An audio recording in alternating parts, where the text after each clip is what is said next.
This is the Thrive Podcast with Shiloh Missionary Baptist Church. And now, Pastor Fred Jeff Smith. Hello, welcome to the 36th edition of the Thrive Podcast with the Shiloh Missionary Baptist Church. I'm Fred Jeff Smith, pastor of Shiloh, and I appreciate you taking the time to either view and or listen to our podcast today. If you are viewing on YouTube, thank you. If you are listening on iTunes, thank you very much. Tell others about the Thrive Podcast. We're so happy to learn that there are people who are listening to us from different parts of the world. It's not just a local thing, but that we're being heard in places around the world, and we're grateful to God for that opportunity. And I am grateful today to welcome my friend Omar Safir to the Thrive Podcast. Omar is a doctoral candidate from Louisiana State University in political science. He's a native of Kansas City, Missouri. He's been with us now for about 2 years, going on 3 years with us here at Shiloh. And I wanted to have Omar on because I think that he has a very interesting story to tell. Omar, thank you for agreeing to share with us today. Thank you.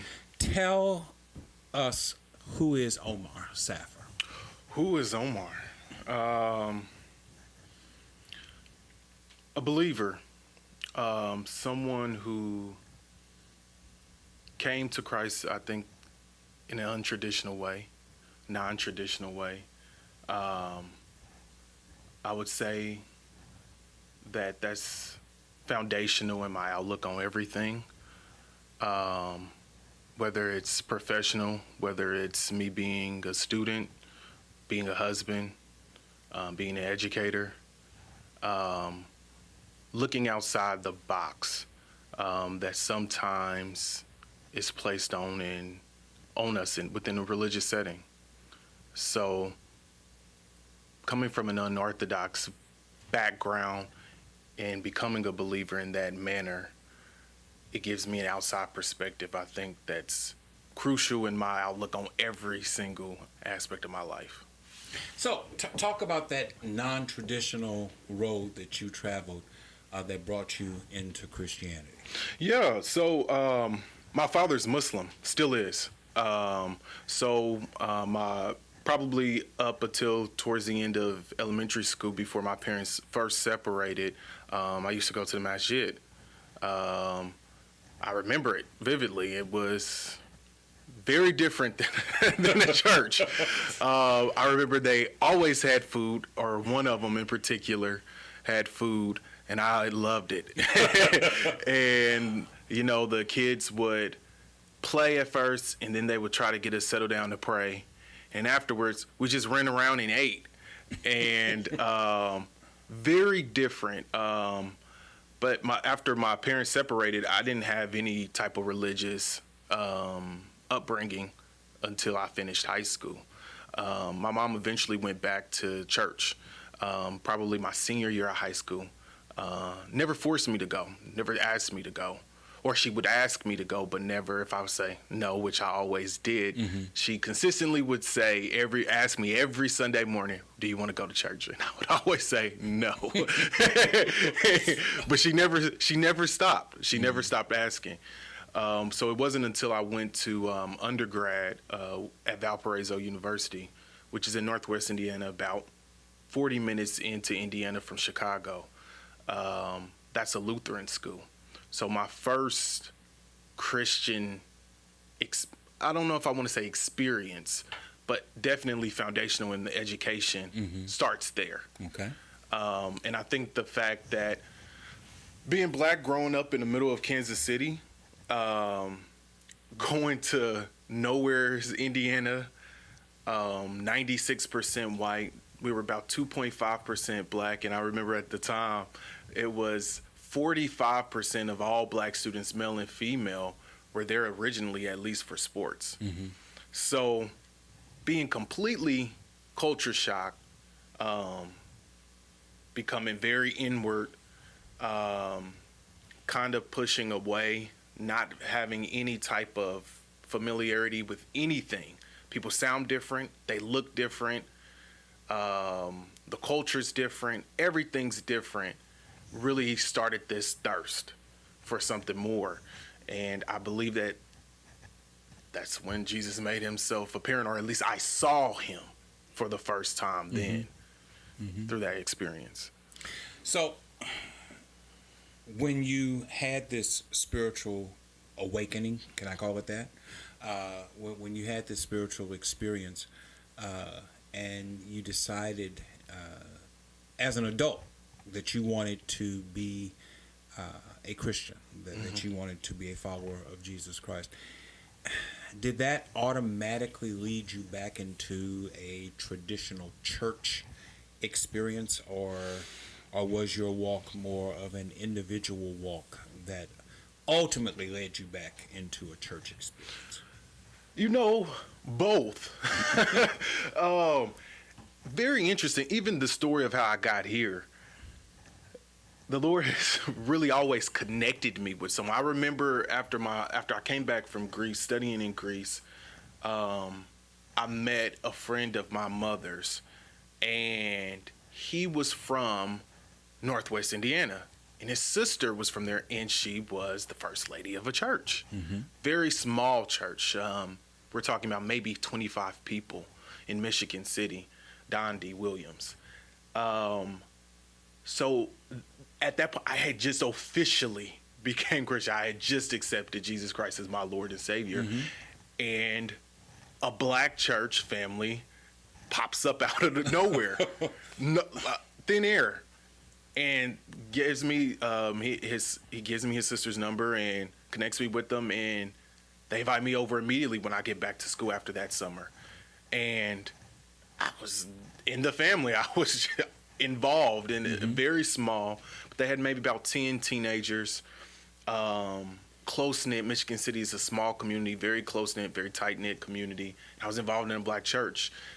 But at the same time, I'm thirsting for knowledge. I'm thirsting for all of these different things, and I'm now venturing off into other areas. I'm keeping that stable because this is a taste of home mixed with Jesus.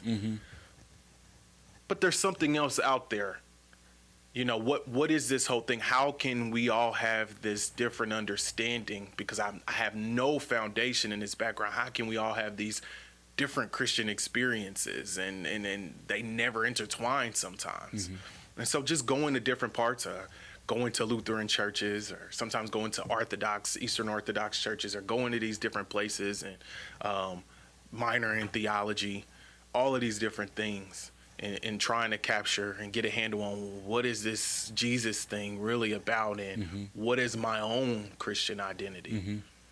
So you're an outlier from a statistical standpoint, in that your acceptance of Christ came after the age of 15.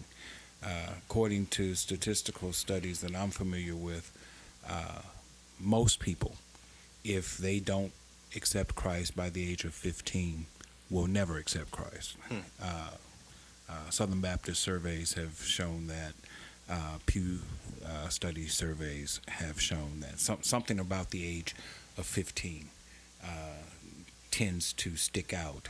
So you coming to Christ at an age beyond that age is kind of an outlier to the statistical data. And I know you're a person who's big on statistical data. Coming to the church or coming to Christ from a non-traditional church setting. You weren't raised in Sunday school. You didn't go to vacation Bible school. You weren't forced to go to church on Sunday morning if you didn't want to. So everything about church life is new and different for you. So as someone who sees it from a fresh set of eyes, what are your thoughts about the way that we do church? And be honest. It's okay. It's okay to be honest. Perplexing. It's the full range of thoughts and emotions. Some aspects, I think, really foster a sense of community. Other aspects is peculiar. For instance, the greet the greeting section where it's like 90 seconds at tops where you shake hands with two people. This aspect that this is fostering fellowship is perplexing. I don't understand the importance of that.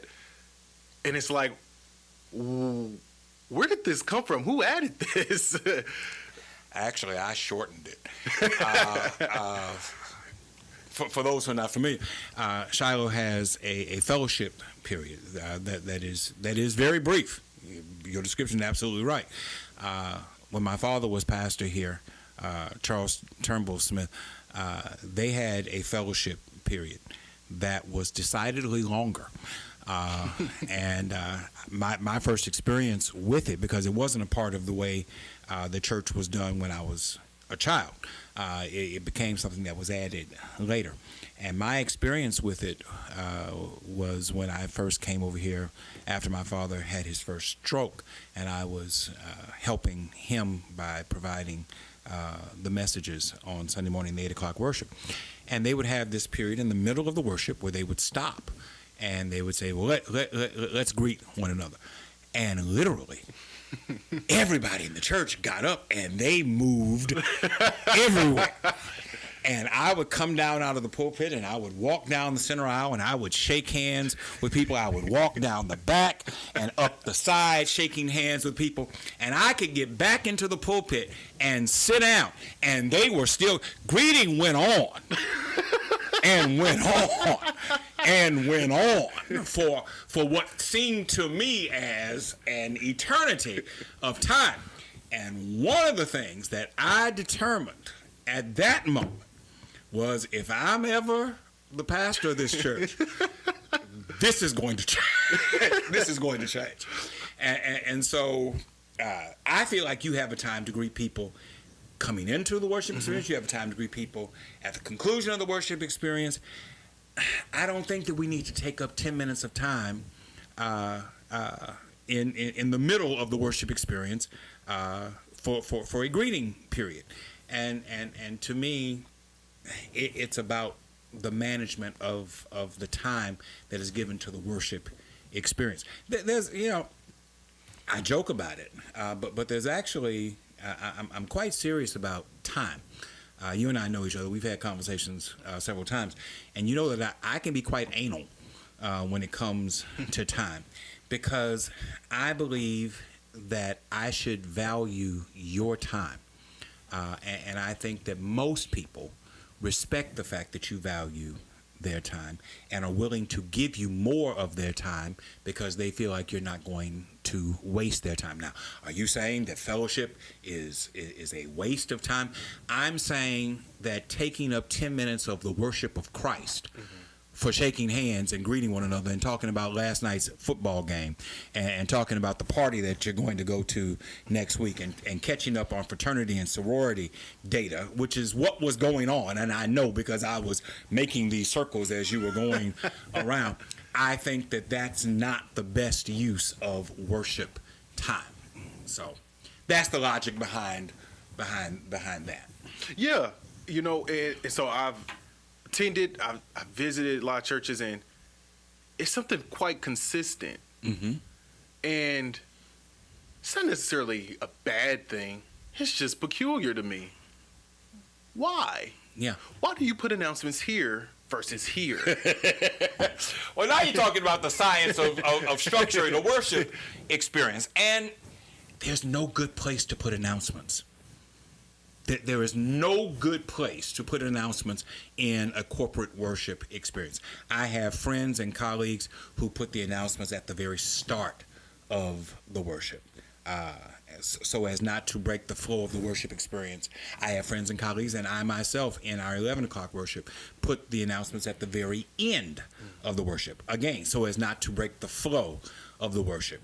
Shiloh traditionally had the announcements where it is in the 8 o'clock worship, which is in the middle of the worship experience. And under my father, announcements could take 20 minutes because along with announcements came pastoral remarks.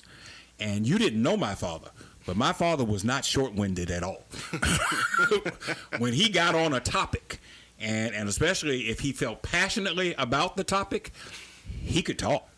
and he could go on, and he could, and it, you know, the people who are members of Shiloh, especially those who remember my father, those are some of the things that endeared him to them. The fact that he was so personable. In fact, one of the criticisms that I hear about me is that I'm not as personable as my father, and I think that probably has some justification.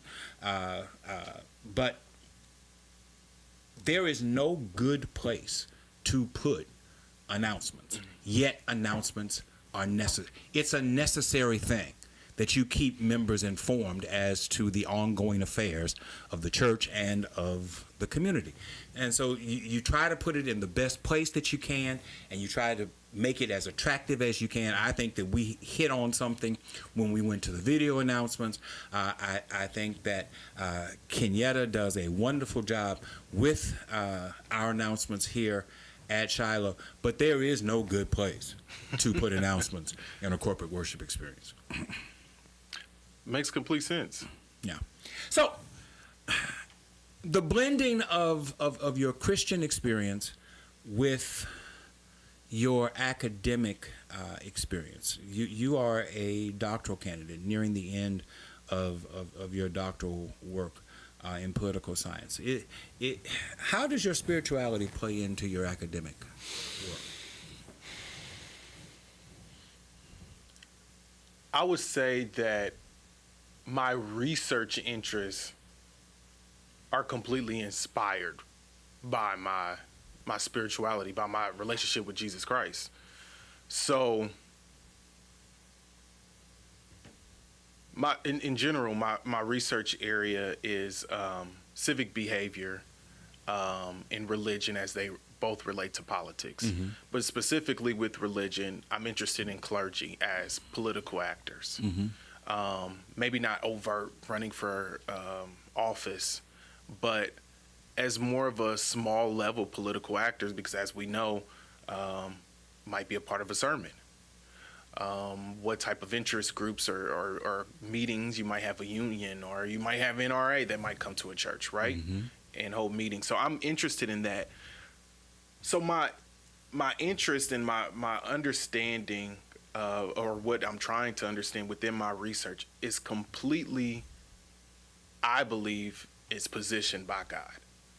That's not something that I set out 15 years ago as a kid and I'm like, yeah, I want to research. Mm-hmm. Not at all. Mm-hmm. I don't even get those research, that interest until I start maturing in my relationship with Jesus Christ and noticing things and being positioned in certain areas where they're asking me this. Well, what is this from your experience traveling here? What is this? What is that?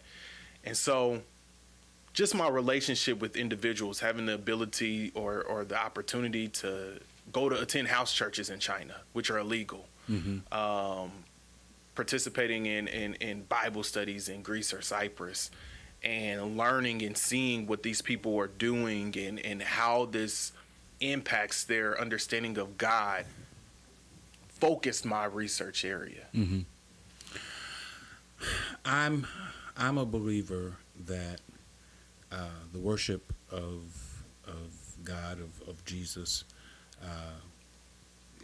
and I would dare say it's probably true for other religions besides Christianity, is as much cultural as it is theological. That culture plays a definite role in the intensity of worship and in the outcomes expected from worship.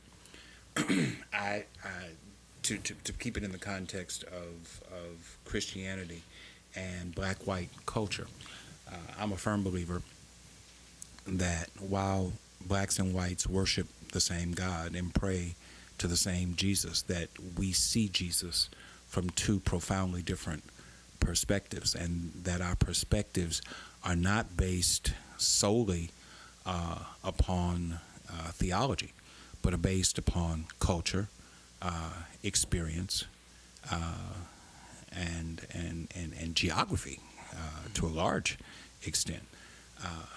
That the God of the oppressor, which is what historically white people have been in this nation, is a distinctly different God than the God of the oppressed.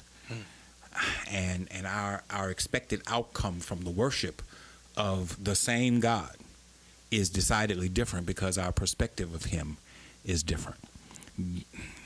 White people, and please don't take this as a knock. I'm speaking observationally, not critically. White people view God and view their religion from the standpoint of good and bad behavior.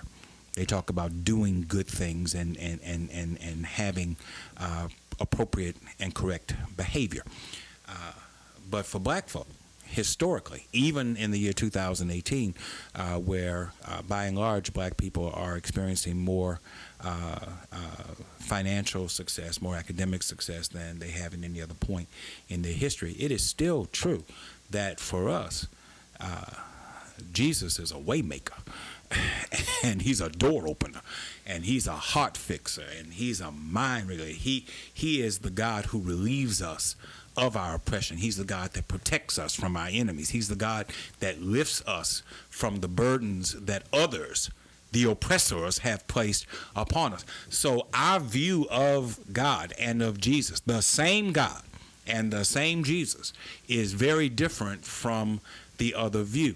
I bring that up because you talk about worshiping with people in China and worshiping with people in Greece, and I'm curious as to whether or not my theory holds water when you go outside of this nation into other places. So, based on what you just explained, I would almost 100% agree. The only thing is, culture based on ethnic or linguistic lines, I would say, is not what actually differentiates it. It's purely socioeconomics. That's what I would argue. Because when I go to China and I see women holding babies in sweatshops, sewing Sealy mattresses with my bare eyes, and I witness watermelon farmers and a girl who's at the best high school in the province call herself a peasant, and her father and mother spend all of their money and they only eat meat once a year. They eat watermelon and rice to send their daughter to that best school, who's going on a full ride in English and math to college and is a Christian. Mm-hmm. I see the same exact things that I would see in our heritage here. But that's because it's coming from the background of what you were explaining, oppress versus an oppressor. Mm-hmm. So when you take out the ethnic linguistic lines and we look at some of the bare rhetoric that we will see in scripture, right, in the gospels, of when who is Jesus ministering to? Who is he talking about? Who are we supposed to protect? Who is he nearest to? Mm-hmm. When we look at it in that sense, a liberation theology. Yes. That's not bound by ethnic lines. That's bound by those that oppressor versus oppress. And so I think that's what I would say I did notice. That's what I would agree with, that when you are in a position, when you are wealthy, you are God here. You are a God here. Mm-hmm. Who are you to worship? Mm-hmm. I can do anything. I can build President things. Donald Trump says he doesn't feel like he has to ask God's forgiveness for anything. I mean, that's a quote, or as close to a direct quote as I can get. I don't believe I have to ask God's forgiveness for anything. Yes. How do you come to that conclusion? It has to be because you are so accustomed to being the oppressor, to being the one who is economically on top, that you have. It is taught behavior. Mm-hmm. I don't apologize to anyone. It's kind of ingrained when you think about the whole pull yourself up by your bootstraps. Right. That type of thing. And there's a place for that. You should work hard. You should pull yourself up. You should do these certain things. But it is still antagonistic in the basic sense that you need to be relying on Jesus Christ. Mm-hmm. And so when that is ingrained in some of our other white evangelical brothers and sisters who take on that type of notion and don't realize that that is antagonistic to really the teachings of Jesus Christ, they kind of fake themselves out. Jesus becomes a role model, right? It's like you can actually be like Jesus, mm-hmm. maybe better, Mm-hmm. right? And so that has a huge implications when it comes to not just our ability or inability to fellowship with one another, whether that's our ability to practice love, whether that's our ability to get on one accord and just justice, to produce policies that are beneficial, compromise. All of that plays out because there's this completely different and antagonistic understanding of who Jesus Christ is in relation to your political or socioeconomic status, Mm-hmm. right? So you can see, I'm from the belief, and you might disagree with this, that oftentimes, especially maybe more so in history, maybe a couple of decades ago, you would follow your clergy in their teachings of pretty much anything else. That is almost law. You're going to follow them to the T. Mm-hmm. It's not until what they are telling you contradicts a form of identity that is at the same level of Jesus Christ in their life or higher, which is most often wealth. When you begin to come for their pocketbooks or say something that is anti or against their pocketbooks, a congregation's pocketbooks, then they will respond. So then who's God? I want you to say it because I already know the answer. But who's God?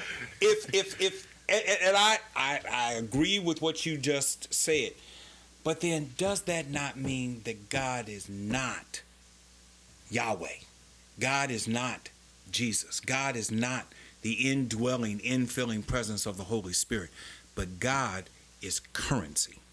God is the dollar or the ruble or whatever form of currency that you take. And the abundance of currency and the desire for a greater abundance of currency is our aspirational goal.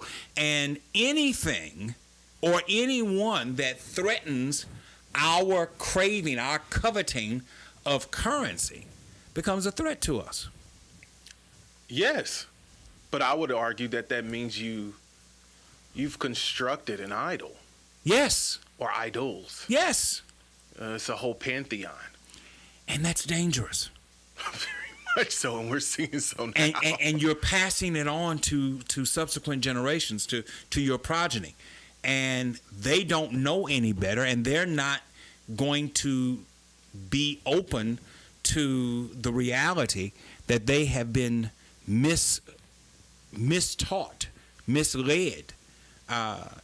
They think that there's nothing wrong with equating wealth, capitalism, patriotism with the worship of Christ.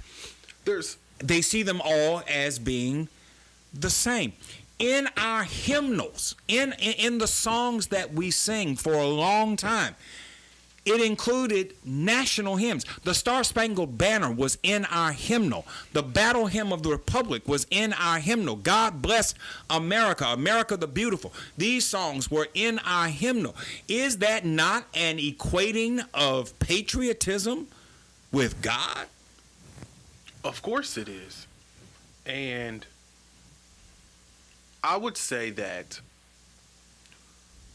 when it comes to those who would advocate that belief versus those who do not, I think we start to get into the issue of who's actually heard the gospel. It's kind of taken for granted that we are in a Christian nation, which I would disagree with. But since our founding fathers, and it's a major part, there's the Judeo-Christian values that are a huge part of our society. Mm-hmm. But it's taken for granted that when you have so much of that for so many generations, for hundreds of years, there's not that many people who's actually heard the gospel in the United States of America.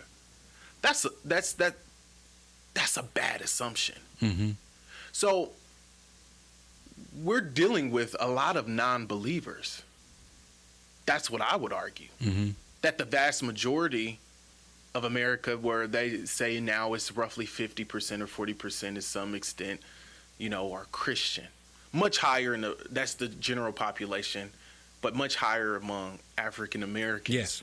But I would say for the majority of us, that number is much lower. That figure is much lower because they haven't actually heard the gospel yet. Because if you're hearing that is a false teaching. That's not the gospel. Yeah. They haven't heard it. There's no different from them than some tribe you find in Papua New Guinea. It might be worse. Mm-hmm. Because because they think they have something that they in fact don't have. Exactly. So how is that overcome? And I'm not naive. It takes generations to undo that kind of hubris that exists. But there has to be a strategic attack on that kind of ignorance, on that kind of willful ignorance, if we are going to ultimately see the gospel prevail in our daily living. One of the things we've spoken about before is that specifically in the African American community, we're coming on a time where there are more and more people who have completely distant from the church. For like examples of me who have no understanding of not just Jesus Christ, but the black church at all. Mm-hmm. And one of the challenges, I think, is that the church period, but specifically looking at the black church, has always been on the forefront of progressive social issues. Mm-hmm. But that starts to wane. They're not on the forefront. People aren't seeing the work of Jesus Christ as a liberator, Mm-hmm. as they may have in the past. Mm-hmm. I think in order to overcome that in future generations, we have to reclaim that as part of our heritage. We say it to each other. Mm-hmm. I would question that. Now, you bring up a very good point, because while we're pointing fingers over there, we need to point some fingers at ourselves. This waning didn't just start 10 years ago or 5 years ago or 20 years ago. This waning started on the very heels of the changes that the civil rights movement led by the black church brought about. There was a younger group of more militant, less patient African American people who were not necessarily Christian. They were of no particular spiritual belief at all. What they were was tired. They were tired of being oppressed, and they were tired of being discriminated against, and they were tired of the obvious evidences of bigotry that they had to deal with on a daily basis. And they were interested in immediate change, and they weren't any more interested in a social gospel that talked about nonviolent approaches to change or civil disobedience. They were talking about taking up arms and fighting toe to toe. And it's a mischaracterization to say that was just people who were of the Black Muslim movement and of the Malcolm X movement. Everybody loves to lift up the "by any means necessary" quote from Malcolm X, but these were people who were not just Muslim. They were of no particular religious belief at all. What they were black nationalists who said, "I'm tired of this crap. and we ain't taking this off nobody. And if y'all want us to peacefully sit in and protest, then y'all as big a problem as those white folk are.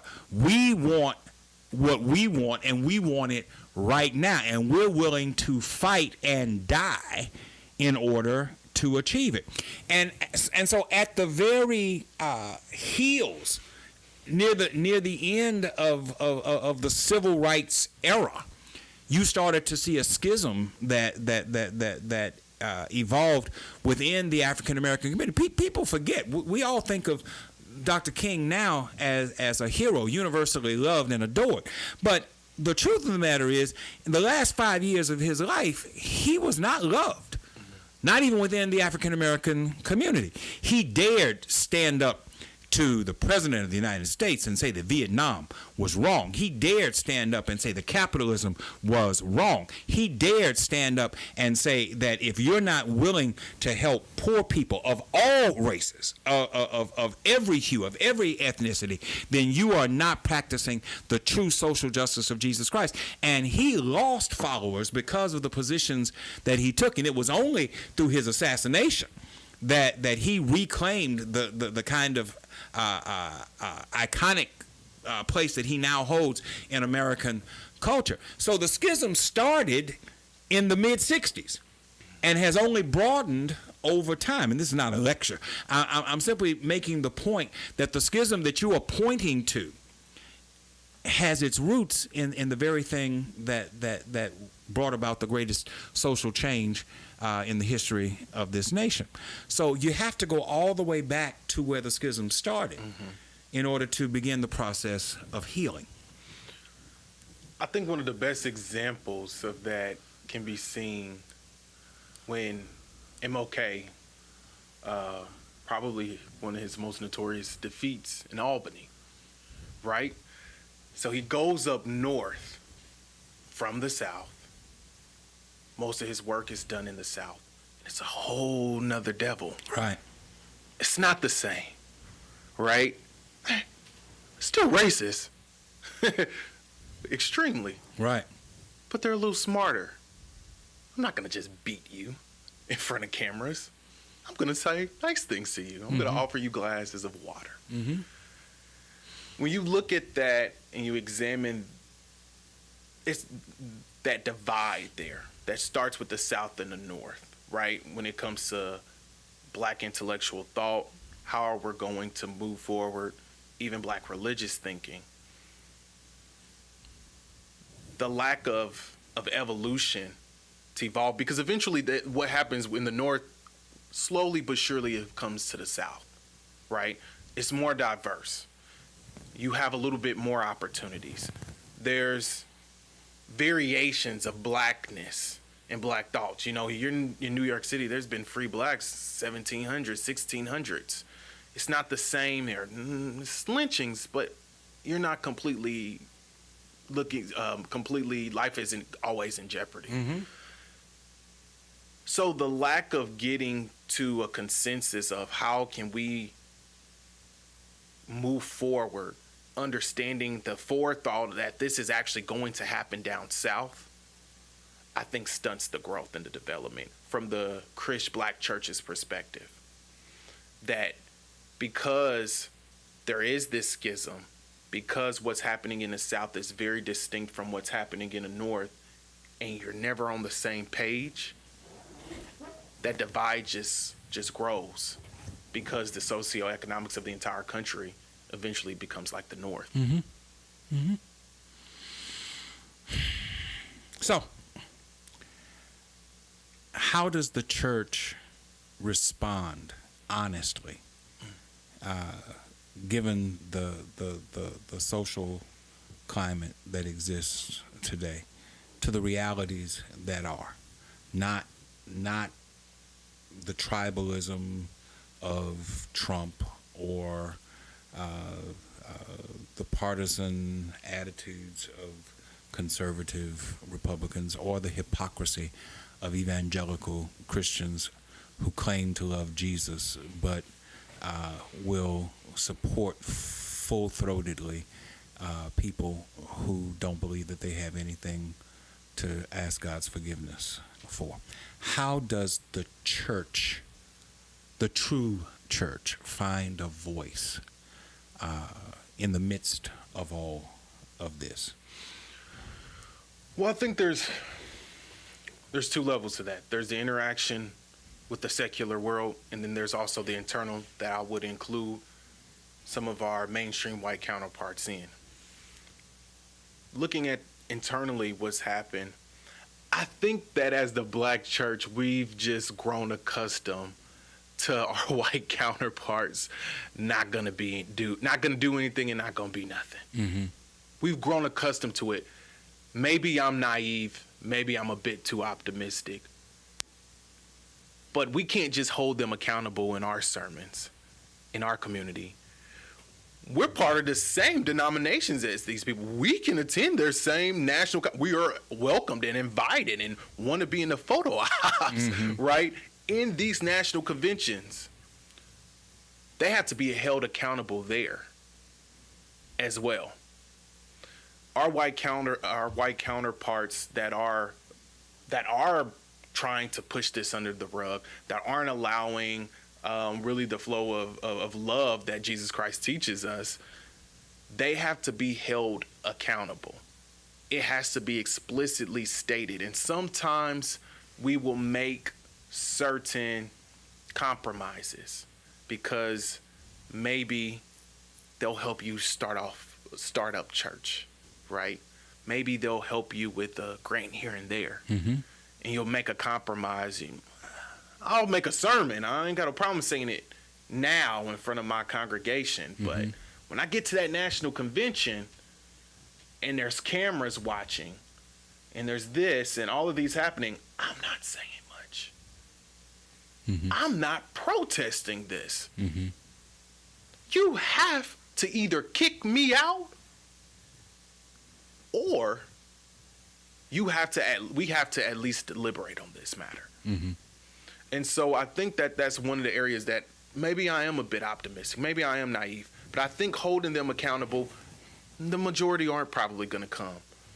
But there's going to be a few. That's going to touch the spirits of a few. You know what? I've been afraid. We've been doing our little involvement here and there and under the table. I just don't know how the others are going to react. But they know that they actually do have a home. They know that they are part of a true family. I think you could bring a few of them over. So I think that that's one aspect of looking within, as far as within the church, including not just the black church, but the church period. But I think our interactions as far as in politics,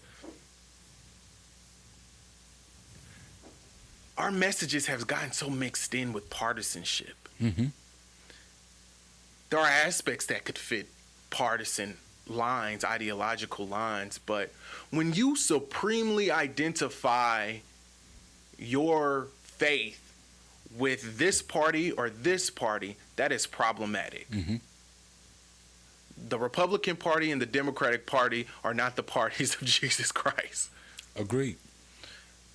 But so often, and one of the things I've noticed is that more well-educated churches, whether it's black churches that are more educated, they'll fall in line with that.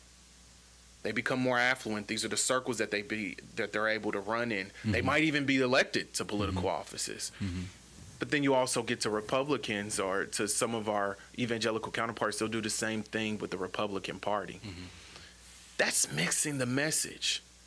That's mixing who Jesus Christ is, what type of impact he can have on people's lives, and the outside world, which is increasingly becoming larger and larger, and the churches are dwindling. What is that saying to them, who Jesus is? We have to always keep that in mind, especially if we go back and consider the fact that it's not a lot of believers. A lot of these people have not heard the gospel. What is that? What is that showing to them? Jesus is a Democrat. Jesus is a Republican. Who is Jesus Christ? Because we have to differentiate ourselves from all of the filth and mess. We have to carry that burden now. You can't pick and choose anymore. You have to say, okay, this is on the table. let me show you who Jesus Christ is. This is filth, and I acknowledge this, I acknowledge this, I acknowledge this, but let me show you. This is Jesus Christ. That has to always be in the forefront. We have to always consider, especially consider what we just said, that most of the people we're talking about now have never heard the gospel. Mm-hmm. We have to always think of them. And if they heard the gospel, if they heard what liberation theology people, liberation theologians would describe as the gospel, would they embrace it? Or nobody has a problem with God so loved the world that he gave his only begotten Son, mm-hmm. that whosoever believes in him should not perish but have everlasting life. We all can quote that. What we do have a problem with is the Spirit of the Lord is upon me, for he has anointed me to preach good news to the poor, to set at liberty the captive, to give sight to the blind, to preach the year of our Lord's favor. Not everybody embraces that, because that's a different message, but it comes from the same Jesus. Not everybody embraces when I was hungry, you fed me, and when I was sick, you visited me, and when I was naked, you gave me clothing. That calls for something else. Not everybody embraces take everything that you have and sell it and give the money to the poor, and then come and follow me. All of these things are the words of the one and the same Jesus. How is it that we pick and choose to uplift one to the neglect of the others? I'm of the belief that Jesus and the church is conservative in many aspects, because there is a standard of behavior that is expected of every person who is a follower of Christ. Jesus says, unless you love, you cannot be my disciple. Unless you forgive, you cannot be my disciple. Unless you have mercy on others, you cannot be a part of my kingdom. There is a standard, and standards generally are conservative. But the problem is, even though Jesus espouses a standard, he also expresses toleration for those who fall far short of the standard. He says to the woman caught in adultery, let him who's without sin cast the first stone. And then when nobody throws a stone, he says, neither do I condemn you. But he also says, go and sin no more. He lifts up the standard.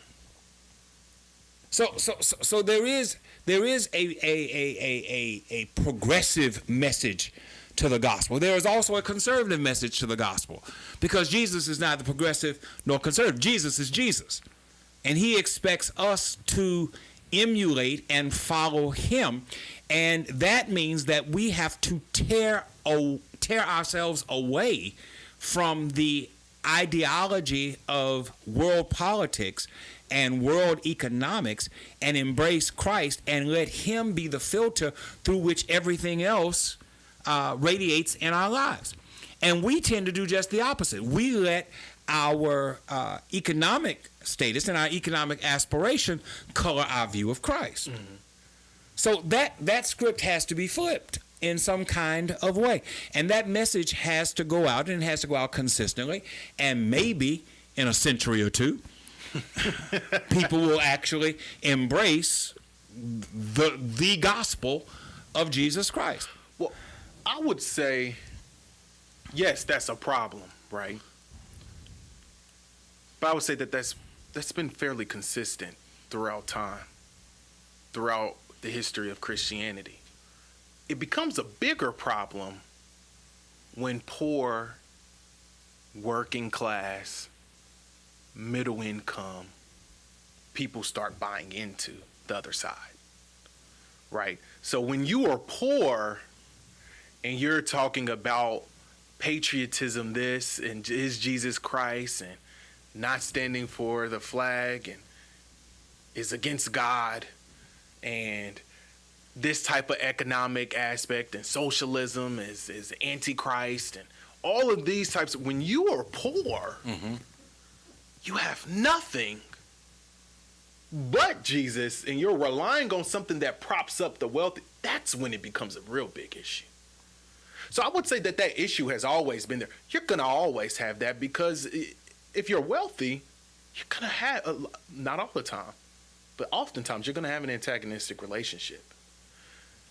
But when you start to be able to manipulate the minds of the masses, where poor people are starting to buy into this and they reap no reward ever, that's when we get into murky waters. It stems from a racial animus that overrides anything and everything else that takes place in this country. Mm-hmm.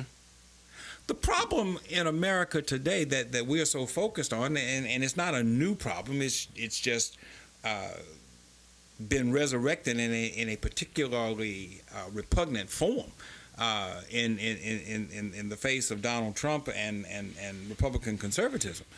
But the problem is, poor white folks still want to think they're better than black folk. Mm-hmm. The poorest white person in the world wants to think he's still better than anybody who is of color. And there is a basic fear of black and brown people, and the browning of America has to be the worst thing in the world. Who is it who takes advantage of abortions overwhelmingly in this country? It's not brown people. It's not black people. Do brown and black people have abortions? Yes, but not at the same rate as white folk do. So, one of the reasons why it's so important to put a man like Brett Kavanaugh on the Supreme Court is that Republicans and conservatives feel like that will tip the scale in the favor of reversing Roe v. Wade and outlawing abortion. And if you outlaw abortion, then you slow the browning of America, because more white children will be born. And I know that sounds like conspiratorial, paranoid, delusional talk, but I'm telling you that there is truth in that if you look at it. Kavanaugh says that Roe v. Wade is settled law, but that's until the next case makes its way to the Supreme Court. And then we're going to see a shift. Kavanaugh says that presidential powers are almost universal, that the president can't be indicted, the president can't be subpoenaed, the president can't be brought into question for high crimes and misdemeanors. That goes against the entire teaching of the Constitution, the writing of the Constitution, that there is no power, there's no office that is any higher than any other, and that all of them are subject to the same law, supposedly. Kavanaugh says that law enforcement has broad powers with regard to how they carry out that law enforcement, even if it means the loss of life to black and brown people who are marginalized in American society. There is a method to the madness of putting a man like Kavanaugh on the Supreme Court bench, and this has to do with an overall fear that exists within large segments of America of the browning of this nation, and a resentment of 8 years of Barack Obama as president of the United States. And we're seeing it played out in our church and in our church life, which is why I say that church life is far less about theology than it is about culture. And yet somehow or other, we work to try to see to it that the gospel pierces through all of that foolishness and shines its light into what is a dim and dark society. Going back to MLK, who you brought up, excuse me, one of the last things he was working on, right, was bridging the gap between poor people. Yes. Period. Yes. And we have movements all the way back to the beginning of the U.S., the founding of the U.S., where you have these spurts of populism, as they would call it, And there's various forms of populism and what that can mean. It's a very generic term. But you have these spurts of populism where you have like black and whites, poor farmers that get together and it's squashed immediately. It's one of the scariest things that end up happening. And one of the things of dividing religiously or religious teachings for poor whites to be aligned with wealthier whites is so that they can't align religiously with poor blacks and poor browns. Because if that happens, right, if the amount of poor white people, if you think about how large that number is, if their understanding of Jesus Christ is the same as ours, oh, there's a problem. Yes. That's when religion, why places like China will outlaw certain aspects of Christianity or religion, period. Because, that's an issue. That's a serious threat when we are worshiping the same God. Mm-hmm. And so when I make the case for internally holding people accountable, we do that for blacks. But we have to also come to whites and say, I understand how you feel about this. I understand how you feel about this. But look at your school. Rural white schools are horrible. Yes. They're not better than inner city black schools. Yes. Their education and literacy rate isn't better.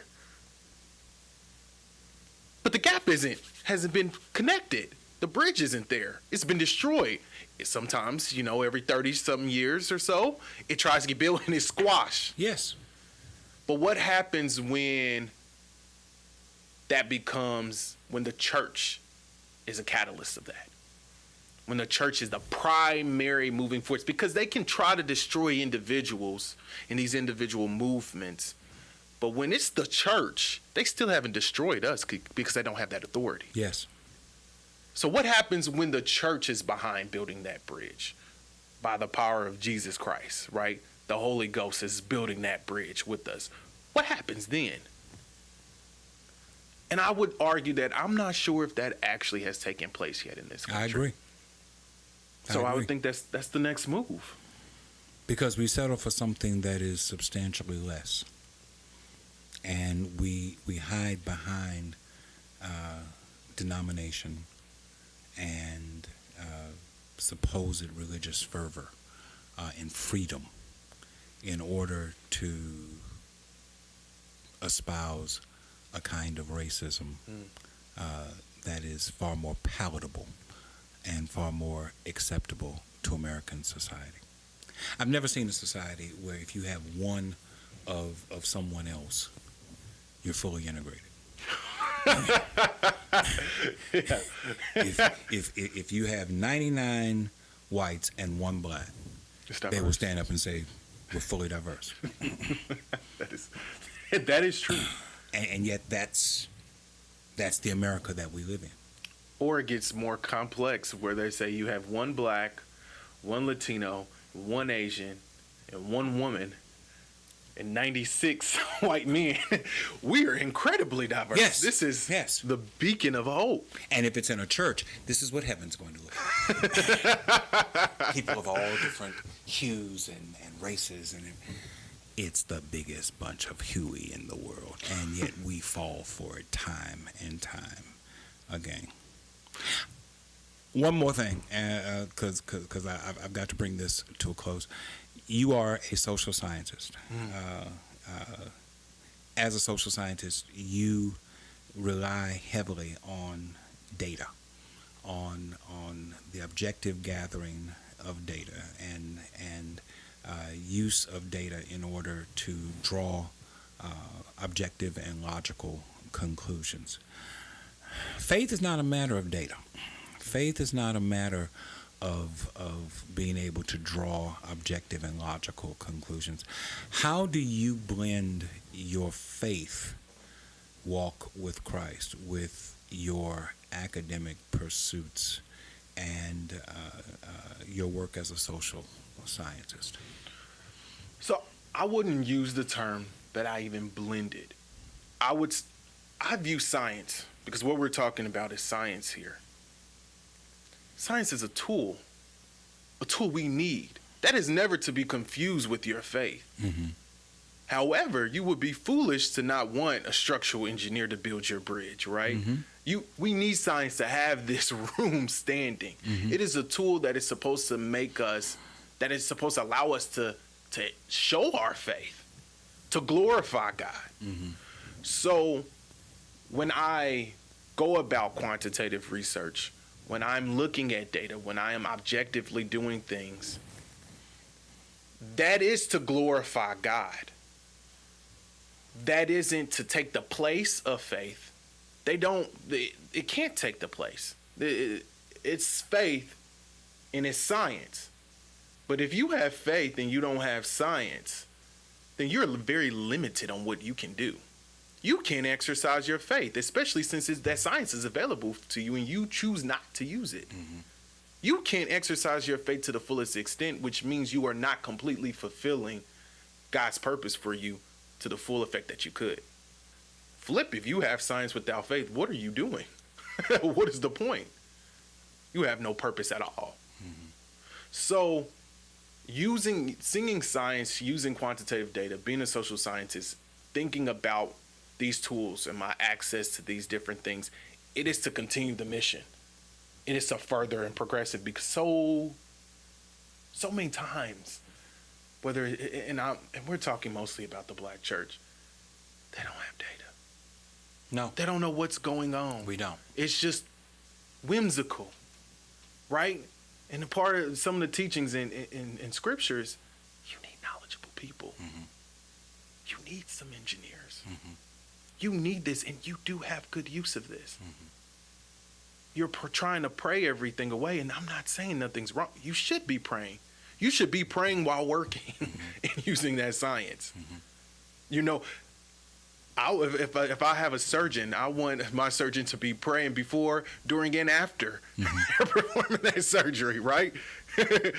It's not that you just want someone praying, not have a surgeon. So I view it as that they fit together.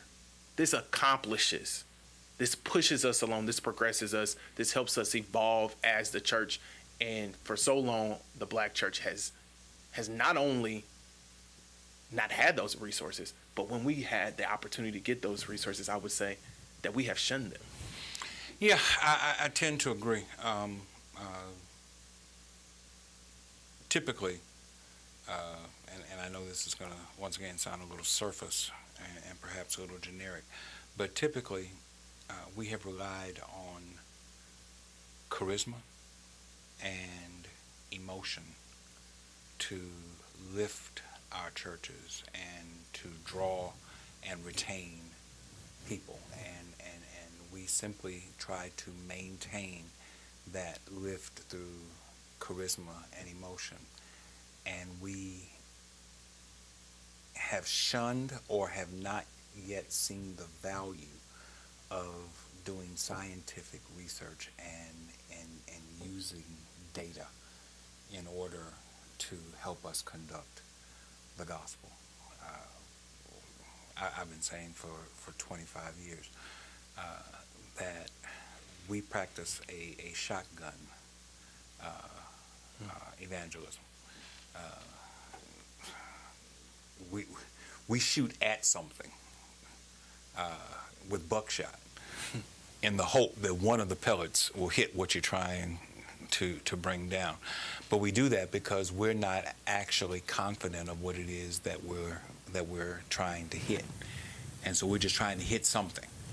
And hopefully we'll hit the right thing, and it'll help propel the gospel forward. When you know what you're shooting at, you don't use buckshot.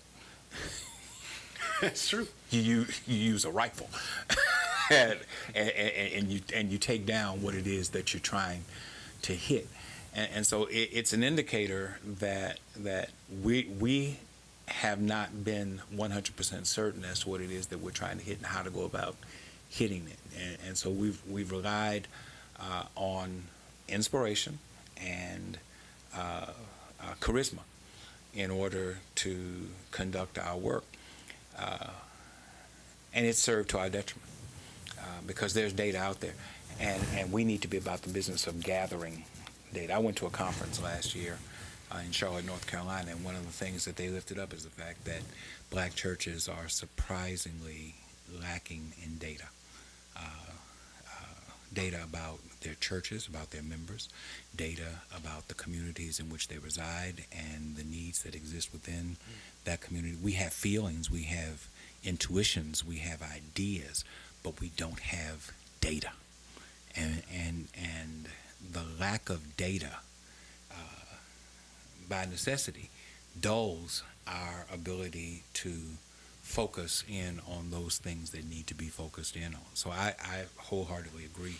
We have to with your stop assessment. looking at them as secular tools. Yeah. That's completely wrong. Yeah.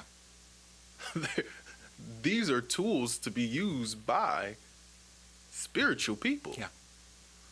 And as long as we continue to go down that path of not recognizing these as tools that we should be possessing, that we should be on the forefront, we should have the best biologist should be a member of a Shiloh, Right. wherever they are respectively. Right.